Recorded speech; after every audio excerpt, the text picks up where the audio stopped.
Good morning, good evening, and good night. Welcome and welcome back. This is ADX, the podcast. This is our episode 6, and in this episode, we're going to talk about the ultimate guide of making a new website. And more companies all around the world are going online and creating new websites. And the world has nearly over 1.5 billion websites at the moment, and a dedicated website has many advantages over the channels that most companies have, such as Facebook and Instagram. And it allows your company to showcase all of its brand elements in the manner that you desire. It also allows you to influence interested customers' purchasing decisions by providing a steady flow of information to them. So you can do the following with a business website. An example of a business website is www.adxvirtual.com. You should go there and learn more about our business. So you can do the following with a business website: discounts and promotions, allowing customers to contact you through a contact form, and having little icons of your social media platforms, displaying the services that you provide, putting your products on display, creating leads, and many more.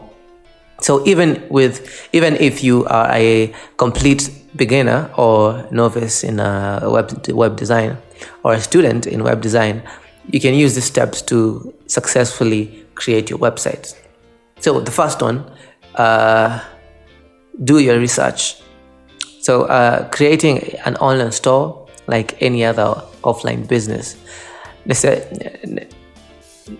doing your research is pretty much necessary, or it's a must to do. And we believe that because you're starting an online store, you're already familiar with the fundamentals of e-commerce. And even if you aren't, the first step should be to thoroughly research and analyze your competitors. Online competition is becoming increasingly difficult, and so if you want to build a successful website or a business, that is, you'll need to understand who you're competing with in whatever niche you belong to, and learn about your competitors' most common strategies, their tactics, and most importantly, how you can outmatch them.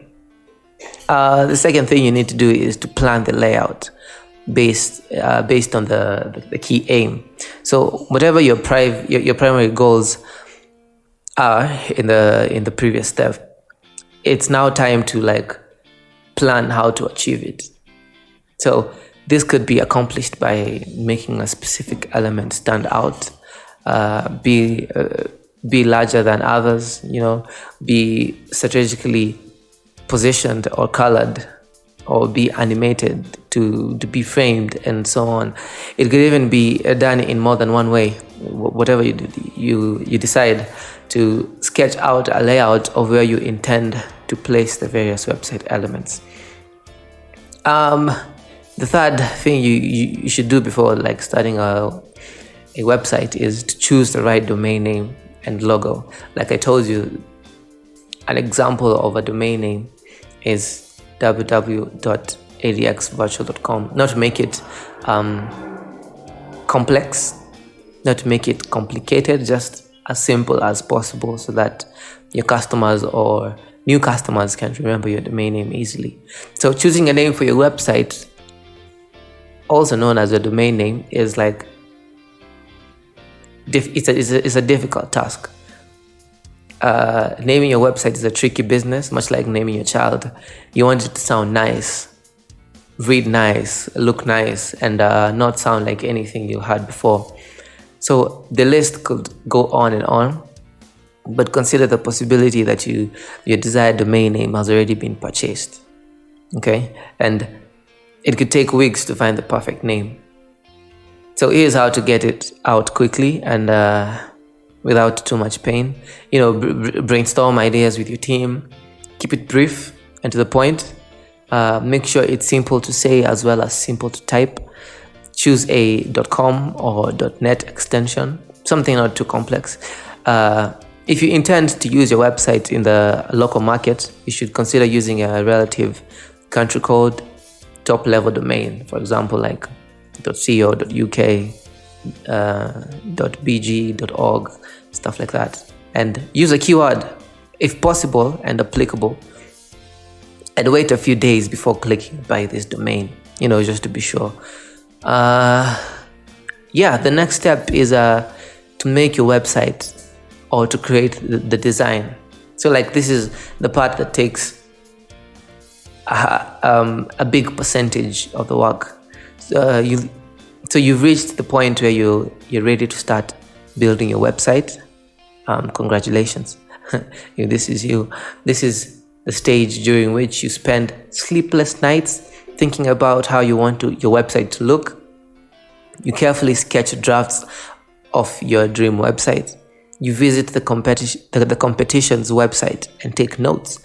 You aimlessly browse through Facebook or your Instagram feed or stare at your monitor with a blank look at the end of the day. So, not always in the same order. The thing is, when it comes to website development and web design, you should always go with the professional over a do-it-yourself approach.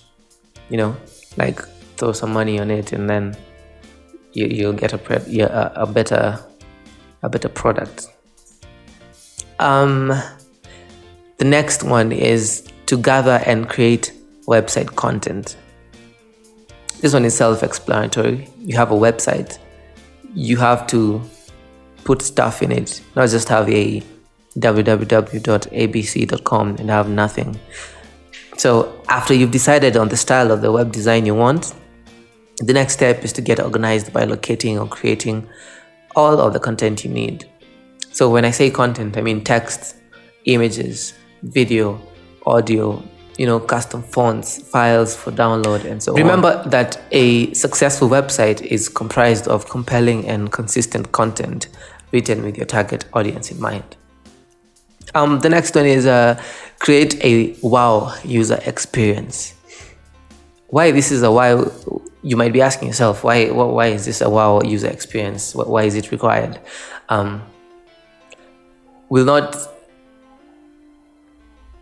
Will you not be better off with a good one? Or one thing is certain: nobody got rich selling a product that received reviews.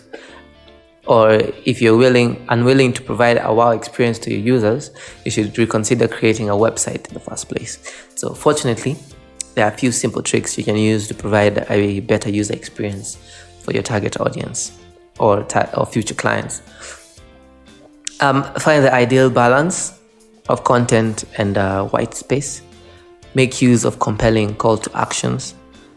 Make your website mobile friendly and responsive. Make sure your pages load quickly. Use bullets, numbers, and headings to draw the reader's attention. And the use of generic stock images should be kept to a minimum. So get rid of all those 404s and stick to the tried and true standards. Now you've already created a website, you've already done your research, you've already put content inside your website. Now it's time to launch your website. This is the next step. You're ready to go online once you have created a website and have a location for it, as well as an address where people can go to view it. You may have already been online if you used a website builder or a CMS. So there isn't much to say here. So most web hosting platforms will have their instructions and methods for uploading the files needed to launch the website. So I won't go into that. I'll just simply say congratulations if you've launched your website. After launching your website, you need it to be ranked on google.com or bing.com or whatever search engine. This is the search engine optimization, SEO. It may appear absurd to perform SEO after launching your website, but in reality, you should analyze your website's online performance using Google Search Console or known as Webmaster Tools and Google Analytics before making any changes to your website content. SEO is it's such a time-consuming task that necessitates meticulous attention to detail, judicious use of language, and optimization of all web content. So to make things clear, read SEO tips for your website on our blog. That's adxvirtual.com/blog. Now, after you've done all that, it's time to create an online marketing strategy. Engaging with your audience is the key to a successful online marketing strategy. So consider it like dating a hot lady. You have to put in a lot of effort to create the perfect atmosphere while making it appear completely effortless and casual, make it look easy. It's like going back to high school. Only this time, you're more prepared. I hope you understand. So finally, you can always get us to create a website for your business by scheduling a call on our website. That's www.adxvirtual.com. Get us to do your time-consuming admin tasks, which you specialize in. Get virtual assistant support, marketing support, e-commerce support, and so much more. So yeah, thanks for listening. Comment down your thoughts or anything that you think I might have missed, and see you on the next episode. Bye.